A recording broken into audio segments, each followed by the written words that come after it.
Sean Diddy Combs has just filed a brand new bid to get out of jail before his sentencing in a few months. From arguing he shouldn't be locked up for his swinger lifestyle, to highlighting the atrocious conditions at the MDC, to addressing allegations of violence, he is fighting for his life in this new letter to the judge. Could it work? Prison was never going to be easy for Sean Diddy Combs. Everyone knew that the moment the gavel came down and his sentence was sealed, the man who once built an empire on music, wealth, and power was suddenly stripped of everything that made him untouchable. Will Sean Diddy Combs be released from jail? I know I've asked that question before so many different times here on Sidebar, but we have right now a brand new request from his legal team, a brand new filing from his defense team arguing for why he should be released now after that monumental verdict in his criminal case several weeks ago. The circumstances have changed, and I will tell you what, we did an interview a few weeks back that kind of previewed why and how Combs could be released. It was a bail bondsman that is apparently working with Diddy's team behind the scenes. I'm going to get to that a little bit later, but what I want to talk about right now is this latest letter from the defense to the judge overseeing this case, Judge Arun Subramanian. Remember, this comes after a jury of Combs' peers found him not guilty of racketeering conspiracy, not guilty of 2 counts of sex trafficking, but they did convict him of 2 counts of transportation to engage in prostitution. He's set to be sentenced on October 3rd. Technically, he could face up to 10 years in prison on each charge. Highly unlikely. I think maybe you might be looking at somewhere to 2 to 5 years potentially, but he could also get time served and be released, although that also seems unlikely. I'll talk about that a little bit later too. But initially, after the verdict, right after the verdict, his defense team petitioned the court that he should be released. He was just acquitted of some very serious charges. The judge denied it. The judge denied Combs bail once again. And remember, this comes after he was rejected bail multiple times since he was arrested back in September of 2024, highlighting the severity of the charges, the violence, and so forth. But now, this is different. Now, what is the defense arguing? I'm going to go over all this in the new letter. I'm going to give my take at the end about whether or not it's going to be successful and whether or not he will actually be released before sentencing in October. So, the defense begins by arguing that Sean Combs should be released in advance of sentencing, and the court has the power to do this, they have the authority, among other things, because you can clearly show, quote, that there are exceptional reasons why such person's detention would not be appropriate. So, what are those exceptions? What are those reasons? What are those circumstances that are exceptional? They highlight several things that we're going to get into. That the charges he was convicted of, we're going to call them the Mann Act violations, that's what it's called under the law. They're not as severe, they're not as egregious as other convictions in other cases. That the sheer fact that he's locked up at the MDC, the Metropolitan Detention Center, for the past 11 months, that in and of itself is a reason for him to be released. These are all exceptional circumstances, and I'm going to get into all the arguments. But first, they highlight the standard, and they argue that to be released under federal law, you need to show 2 conditions. First, the district court must find by clear and convincing evidence that the person is not likely to flee or pose a danger to the safety of any other person or the community if released. Second, it must be clearly shown that there are exceptional reasons why such person's detention would not be appropriate. Now, clear and convincing evidence is a lower standard, by the way. It's not like beyond a reasonable doubt. Anyway, basically, you have to show he's not a flight risk, he's not a danger, and you have to show there are particular, exceptional, unique reasons for why detaining Combs is wrong. We're going to start with the exceptional reasons justifying his release. And they begin by trying to define, well, what exactly is exceptional circumstances? What does that mean? And they argue that case law suggests a court has a lot of discretion to determine whether a particular set of circumstances qualifies as exceptions. And they say, look, Sean Combs, his case, so different from other ones. There has never been, according to them, a Mann Act prosecution like this one before.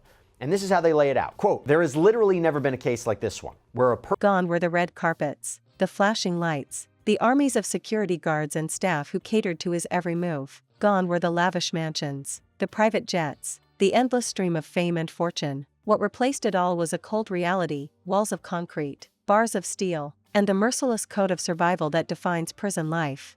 For Diddy, who spent decades living as though the rules didn't apply to him, the adjustment was more than just difficult. It was humiliating. From the very first day, When those gates slammed shut behind him, it was clear that his celebrity status would not shield him. In prison, being famous doesn't make you respected, it makes you a target. Every inmate knows who you are. Every set of eyes follows you. Some look at you with curiosity, some with jealousy, some with outright hatred, and others with the kind of quiet calculation that spells danger. The whispers started almost immediately, inmates talking in corners, spreading stories about who Diddy was on the outside. Some laughed about his image, mocking the mogul who used to strut through the industry as though nothing could touch him. Others sharpened their words into threats. Fame, in this environment, isn't armor, it's bait. And Diddy quickly realized that his name alone made him a Miss Ventura consistently expressed interest and enthusiasm in her intimate life with Combs, including what they called freak-offs. Jane and Sean Combs had threesomes too. When Jane and Combs watched pornography together, Jane testified that she contacted two different porn stars and invited them to join her and Mr. Combs. Both Miss Ventura and Jane testified that very often they would see the same men over and over again for years. In July of 2024, Jane testified, for instance, that she suggested to Mr. Combs that they call Paul. Jane explained that she told Combs she, quote, missed Paul. When asked why she said that, she responded, because I did. This was a lifestyle, one that both Miss Ventura and Jane chose, one they all, as grown adults, had a right to choose. Like many aspects of sex and intimacy, it was not without its complications, its bouts of jealousy, and at times, its frustrations.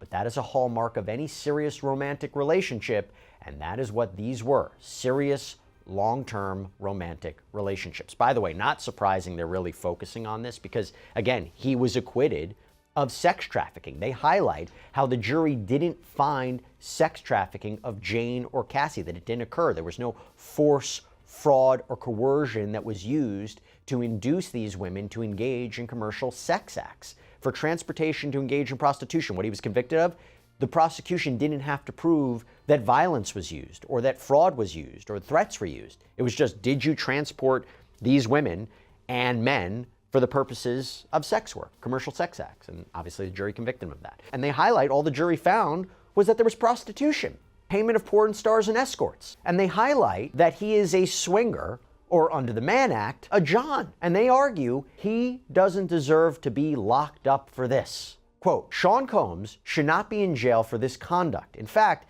he may be the only person currently in a United States jail for being any sort of John, and certainly the only person in jail for hiring adult male escorts for him and his girlfriend when he did not even have sex with the escort himself. Over the last 75 years, the White Slave Traffic Act has been limited to defendants who cause interstate travel for financial gain through the business of prostitution. That Sean Combs remains in jail for being convicted of being a customer of consensual adult sex services makes this case truly exceptional. Not only is prosecuting the users of adult prostitution services inconsistent with the Mann Act, it's inconsistent with the prosecution policies of the district attorneys of Manhattan and the city attorney of Los Angeles, California, two of the three locations where this prostitution allegedly took place. In addition, Mr. Combs is incarcerated while everyone else involved in this identical conduct, his girlfriends, the cowboys, the agency leaders, the porn stars, and others, walk free, as they should. If there was ever a fact pattern that was exceptional under the Mann Act, it is this one. And then they move on to another argument, that the Department of Justice, the DOJ, has usually only charged Mann Act violations when there's financial gain. And they even cite a number of cases in the Southern District of New York, where Combs was prosecuted, that apparently involved defendants that set up a prostitution business for profit. Again, trying to distinguish between Combs' conduct and these. It didn't take long for the nightmare to begin. Late one night, when the lights were dim and the silence of the cell block was pierced only by the distant clanging of doors and the low hum of voices, Diddy found himself surrounded. Inmates, waiting for the perfect moment, cornered him. The attack was swift, brutal, and merciless. By the time guards rushed to intervene, the damage had already been done, not just physically, but psychologically. Diddy, the man who had once lived like a king, was left shaken and exposed, a shell of the image he had spent decades creating. For someone who had built a career on projecting confidence, dominance, and control, the reality of being helpless in the face of violence cut deeper than any wound. The look in his eyes told the story. The bravado was gone. The arrogance that once dripped from his every move had evaporated. What remained was fear, pure, undeniable fear. And it is that fear that has now driven Diddy to take desperate action. His legal team, scrambling to protect him, has filed for an emergency release. They argue that his safety cannot be guaranteed behind bars, that his fame and notoriety make him a unique target, and that leaving him in prison is essential. It had anything to do with the trial, but I can't really say anything beyond that. It just, Sure. Yeah. Okay, that's fair enough. Let's talk about something we can get into quite a bit. Let's talk bail. Okay, so we did a previous sidebar breaking down the defense's renewed motion for release, several arguments for why Sean Combs, should be released on bail pending sentencing, acquitted of the most serious charges. There's no comparable case of someone who is convicted of the Mann Act alone and not engaging in sex trafficking or a prostitution for financial gain, and they would be locked up like this. Talked about the issues plaguing the MDC, how it is dangerous, how he's not a risk of flight, not a danger to the community. But do you think Judge Arun Subramanian is going to be persuaded by your letter, by your motion, because obviously he specifically highlighted after the verdict your client's violence, how the defense asserted at trial that Combs was violent? Do you think he's going to have a change of opinion now based upon the legal papers? Well, I think we certainly hope so. And, as we pointed out in the papers, the unfortunate violence that occurred was mostly a really long time ago, other than the one incident in June that Jane testified to, which was kind of unusual. I mean, they had been together for 3 years. There had been no violence, and she essentially started the fight. I'm not excusing anything, but it was kind of a one-off, and I think the government really hadn't put in any evidence of any recent violence. The Intercontinental video, remember, that was almost 10 years ago. He broke up with Cassie in 2018. And in our reply papers yesterday, we submitted a letter from Gina Hyun, who was one of the alleged victims, a different ex-girlfriend. And I think it was a pretty powerful letter about how Sean has changed, how she's not concerned about violence. She thinks he should be released on bail. So we're hoping that that will persuade the judge, given everything else, particularly, as you noted, like the really, really unusual nature of this particular Mann Act conviction and the fact that he's already been in prison, or jail rather, for like 11 months. This case is a one-off to begin with, but we're not aware of any case like this with a Mann Act conviction where anyone's done that much time to begin with. So. And prosecutors, I'm imagining, have come back or will come back and say, well, listen, look, after the raids on his property, he engaged, or what they would say, he allegedly engaged in criminal activity and, obviously violence, they say, with Jane. But they say, look, what was in his hotel room when he was picked up in New York. They made allegations of what he was trying to do while he was in the MDC, whether it was using other inmates' phone privileges to have three-way phone calls. That was litigated before trial. What would be your response to say, you make the point that he is a changed person. The violence that was shown during the course of this trial is from years ago. But how would you convince the judge to say, listen, we are being truthful, we are being honest, we are being forefront, that he really is a different human being? Because the judge, again, this was right after the verdict and didn't have an opportunity for a briefing schedule. How can you make the argument that he is different and that he should be trusted? Well, I mean, I think, the point you mentioned about the arrest, I mean, unfortunately, Sean has struggled with drug. Actually, a death sentence. Their filings describe a man under constant threat. A man who cannot walk the yard without being watched. A man who cannot sleep without wondering if the next attack will come in the dark. The plea is clear: release him before it's too late. But here's the brutal truth: judges don't hand out emergency releases like candy. The system is not built to bend for men like Diddy, no matter how powerful they once were on the outside. The courts demand proof. They demand extraordinary evidence that his situation is so dangerous, so unique, that he cannot be kept safe in any prison across the country, and that's a high bar to clear. For Diddy, this is the harshest reality he has ever faced, because for the first time in his life, no amount of money, no amount of power, no amount of fame can protect him. He cannot buy his way out of this. He cannot intimidate his way out of this. He cannot charm his way out of this. He is, in every sense of the word, trapped. the attack was just the beginning. Since then, the tension has only grown. Inmates test him with stares, with whispers, with subtle moves designed to break him down piece by piece. In prison, weakness is blood in the water, and everyone can smell it. And Diddy, after the attack, reeks of vulnerability. The man who once strutted through life as though untouchable now. That they're just being overcautious because he's not like your average defendant. He's a very well-known person who has a lot of prestige, and it would be interesting to see what goes on in the jail with him, but I'm sure he's going to need a little bit more of protective coverage in the jail. I'm wondering if that's why they placed him on suicide watch now, kind of what you were saying, protective coverage, because he is such a high profile inmate. Do you think that could be part of it? Oh, absolutely. I mean, going from a life where you live in a mansion to going to sit in a jail facility is not something easy to deal with. Also, whenever we're thinking about cases like this, the big federal ones and just similar allegations, I go to Jeffrey Epstein. And obviously, we know what happened there. He never was able to make it to trial because he died by suicide. Is that something that everyone is trying to avoid here, to make sure that any of the inmates don't actually die by suicide? Well, of course. I mean, a jail has a responsibility. It's a jail. People in that jail are being held, they're presumed innocent, and there's responsibility, since the person's not free to do what they want, to protect them and to make sure that they're mentally stable and that they're protected. When I heard suicide watch, my mind went to Rex Heuermann, who's the alleged Go-Go Beach killer. Obviously, he is still presumed innocent at this time, but I do recall after he was arrested, he was placed on suicide watch. And I'm wondering if that's just kind of another thing, because it was a big case, a big name, that he was not suicidal at the time, and it's possible now that P. Diddy isn't suicidal. That's something that's very difficult to really answer, because we're not doing the interviews of the inmate. The inmate gets an evaluation when they come in. They get checked for their health, their physical health, as well as their mental health. And that's where those sort of decisions are made. It's not just sort of something because it's P. Diddy, we're putting him in. They have to have some sort of facts to substantiate that. Let's say moving forward that they determine, okay, he's fine, he is not a risk for suicide, he's good to go.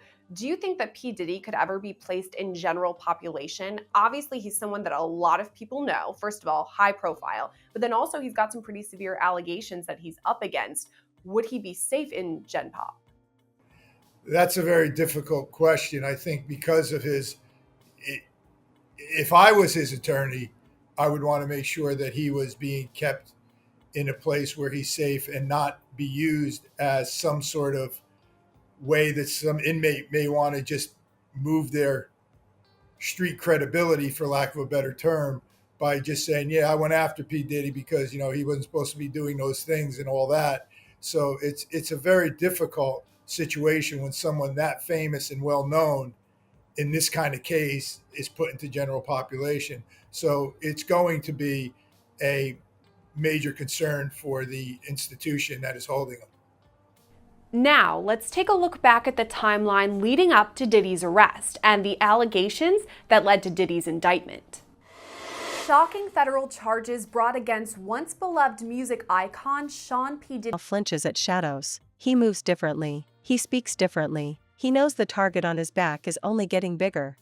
The filing for emergency release is his last desperate attempt to claw back some control. His lawyers paint a picture of a man under siege, a man whose every second is filled with fear, a man whose life hangs in the balance every time the cell doors slam shut. They argue that keeping him locked away is inhumane, that it amounts to cruel and unusual punishment. But the public sees it differently. To many, this is justice playing out in real time. To them, Diddy is not a victim. He is a man finally facing the consequences of years of alleged corruption, manipulation, and abuse of power, and the idea of him walking free, even for a moment, feels like an insult to those who believe his victims never got justice. Social media has exploded with reactions. Supporters of his release argue that no one, no matter what they've done, deserves to live in constant fear of being killed behind bars. Critics respond by saying this is exactly what happens when the powerful fall, the shield is gone, and reality sets in. Hashtags trend on both sides. Debates rage. And the world watches as the courtroom prepares to decide whether Diddy's nightmare will end or only deepen. Inside prison, though, none of that matters. To the men locked up with him, he is not a headline, he is not a trending topic, he is not a mogul, he is just another inmate, and one with a target too tempting to resist. Every day he spends inside is another roll of the dice, another chance that someone will test him again, another chance that his nightmare will end in blood. And Diddy knows it. That's why the desperation in his legal filings is so raw. That's why his lawyers are moving faster than ever, throwing everything they can at the courts, hoping something sticks. Because for Diddy, this is not just about freedom anymore, it's about survival. The man who once commanded entire industries is now begging the system for mercy. The man who once bragged about being above it all is now pleading for protection. The man who once laughed at consequences is now living inside them. And no matter how the courts rule on his emergency release, one thing is undeniable: Sean Diddy Combs is living a nightmare he cannot escape. The attack reportedly happened late at night, inside the very place Diddy thought he could lay low. Inmates are said to have cornered him, striking without hesitation. By the time guards rushed in, the damage was already done, physically and mentally. Diddy, the man who once strutted through the music industry as a king, was left shaken, exposed, and vulnerable. And it's this brutal reality that has now forced Diddy to take desperate measures. His legal team has officially filed for an emergency release, claiming that his safety cannot be guaranteed behind bars. They argue that Diddy's fame, notoriety, and ongoing scandals have made him a target unlike any other, and that keeping him inside puts his life at risk every single day. But here's the thing: judges don't grant emergency releases easily. The system doesn't bend just because someone once held power on the outside. The law doesn't soften just because the man begging for freedom once threw million-dollar parties. Diddy's team will have to convince the court that his situation is extraordinary, that his life is in immediate danger, and that no prison in America can keep him safe. Even if the judge denies his plea, the fear will remain. Even if he survives each day, the clock will keep ticking, and every tick of that clock will remind him of what he has lost. The mansions, the money, the empire, it all means nothing in the face of a late-night brawl, in the face of fists and knives and hatred boiling behind bars. The nightmare is real, the attack proved it, the desperation in his legal filings confirms it, and as the world watches, one question lingers like a shadow over everything: will Diddy find a way out of this prison hell? Or is this the life he will be forced to endure until the last brick of his empire crumbles? The gavel may have sentenced him to years, but prison itself is delivering the harsher punishment. Sean Diddy Combs is not just an inmate. He is a man stripped of power, stripped of pride, and now stripped of safety, and no legal motion can erase the truth that every day behind those walls is a fight to survive. For Diddy, the nightmare is only beginning, and the harshest reality of all is that he may never wake up from it.